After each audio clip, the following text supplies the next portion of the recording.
When Karen, the self-appointed queen of our HOA, filed a complaint that my lawn was too green, yes, too green, I knew she wasn't after rule enforcement, she was after control. But what she didn't expect was that her petty war would spark a neighborhood rebellion. And me? I had the perfect plan. It was colorful, it was loud, and it was personal. This wasn't just lawn drama. It was suburban warfare. Stick around, because this revenge has layers of green and pink. The lawn that sparked a war. I've always taken pride in my front lawn. Not in an obsessive way, but in the way a man enjoys something he's worked hard on. A perfect, even green, watered on schedule, mowed just right, my small slice of peace in the suburbs. So when I received an HOA violation notice in the mail with a photo of my front yard and a line that read, "Your lawn is unnaturally green and disruptive to the neighborhood's aesthetic," I almost spat out my coffee. Was this a joke? No, it was from Karen Holloway. Karen wasn't just a member of the HOA, she was the HOA. The loudest voice at every meeting, the one with clipboards and rule books in her tote bag. And unfortunately, she lived 2 houses down from mine. At first, I thought this had to be a mistake. Who gets cited for their grass being too green? But when I knocked on her door, her smug expression told me all I needed to know. "Oh yes," she said, brushing invisible lint off her cardigan. "It's just unnatural. It looks like AstroTurf. And your grass makes everyone else's look bad. We want a more uniform look on this block." I blinked. "Karen, I use organic fertilizer and a little TLC. It's not AstroTurf." She folded her arms. "Still, we'll need you to tone it down. Maybe skip watering a few days. Let it settle. You understand." No, I didn't. But I understood her game. This wasn't about the lawn. It was about power. Karen liked control, and anyone who didn't bend to her will, whether it was garden gnomes, wind chimes, or American flags, faced fines, complaints, and public shaming. The next week, I got 2 more letters. One about my lawn brightness, another about the noise level of my sprinkler system, which is electric and nearly silent. I knew what I had to do. It wasn't going to be loud, it wasn't going to be angry. It was going to be neon pink. The plan. I'd noticed Karen had recently installed a new white picket fence around her corner lot, probably to match the cover of some perfect home magazine she worshipped. Every morning, she'd be outside spritzing it with cleaner or brushing leaves away from its base. That fence was her pride. So I got creative. With the help of my buddy Craig, who runs a local art supply store, I got my hands on a completely washable, non-permanent neon pink landscaping paint, meant for temporary marking, fades away in rain. Harmless, but oh, vivid. At 3 a.m., under the cover of suburban silence, I tiptoed to her corner, armed with a roll of masking tape, a few stencils, and that glorious pink canister. By 4 a.m., her pristine white fence had been transformed. Not vandalized, not damaged, just expressive. Bright, swirling designs, flowers, abstract art, and bold lettering that read, "Too pink for the neighborhood?" I went home, slept like a baby, and waited. The fallout. At exactly 6:45 a.m., I heard the scream. Not just any scream. Karen's scream. A sound so sharp it probably woke squirrels 2 states over.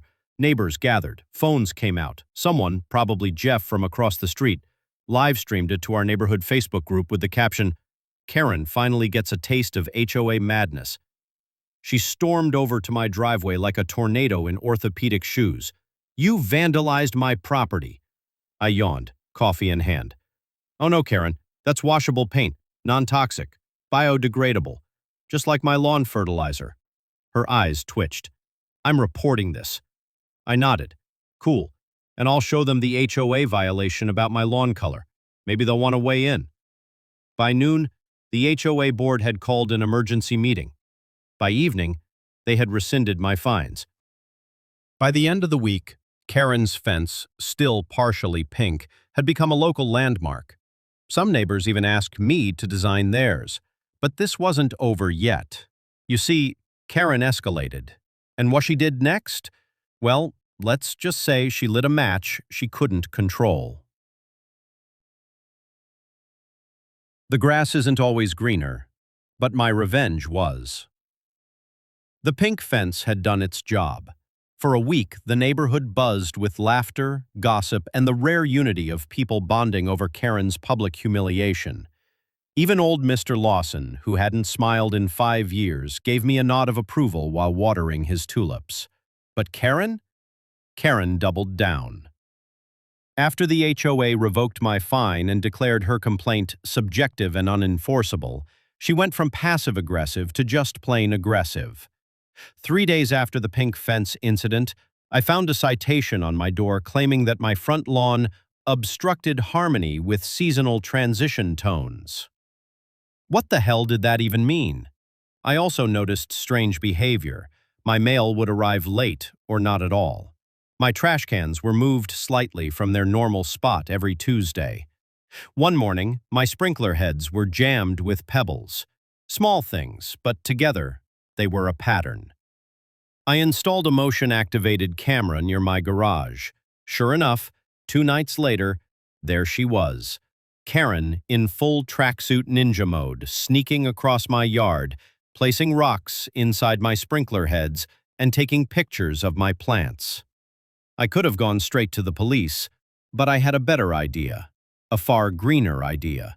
Operation Law and Order.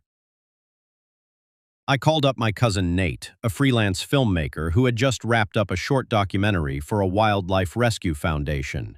He had high-end cameras, editing gear, and a flair for dramatic storytelling.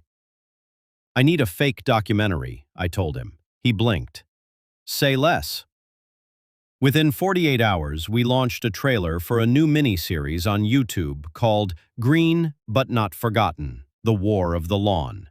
The trailer was everything.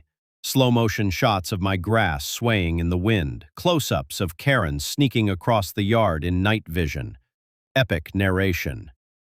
In a world where turf wars rage beneath trimmed hedges, one man dared to grow greener. I posted it to the neighborhood Facebook group. The next morning, it had 11,000 views. Karen exploded. She tried to report me to the HOA again, but they'd had enough. At the next meeting, they officially suspended her position, citing her erratic enforcement methods and tarnishing community morale. I wasn't done yet. The HOA elections twist. A few neighbors approached me after the meeting and said, "You should run for the open board seat."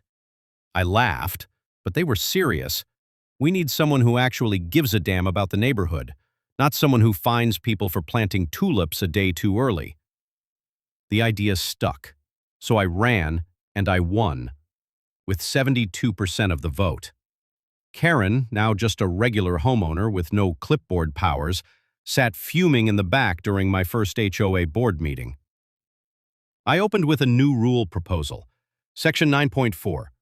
No homeowner shall be penalized based on the color, vibrance, or seasonal timing of their naturally grown grass. It passed unanimously. And Karen? Well, she tried to start her own Facebook group called Neighbors for Order, but only 3 people joined, one of them by accident. Final petty touch. Now, you'd think this would be the end of the story, but there was one final flourish. Karen's fence, though mostly white again, still had a faint pink tint in certain lights, and every spring it seemed to bloom just a little brighter, like a memory. So one day a local teen artist, okay, it was me under a pseudonym, dropped a flyer on every doorstep announcing the first annual neighborhood chalk art competition. Theme: expression through color. Guess whose fence became the official contest canvas? Karen's. Voluntarily submitted by community vote. She didn't dare protest, not after everything. That weekend, a group of kids drew the most spectacular garden mural across her fence. Bees, butterflies, giant grass blades, and in the middle, a lawn that was so green it practically glowed. The message to viewers, YouTube style. Sometimes the best revenge isn't loud, it's bright, it's clever, and it's green. So the next time someone tells you you're too much of something, too loud, too different, too green, don't shrink, stand out, be bold, paint the fence pink if you have to. And hey, if you enjoyed this story, make sure to subscribe to the channel for more wild, emotional, and hilarious HOA revenge tales just like this one. Because in our neighborhood, karma always mows twice.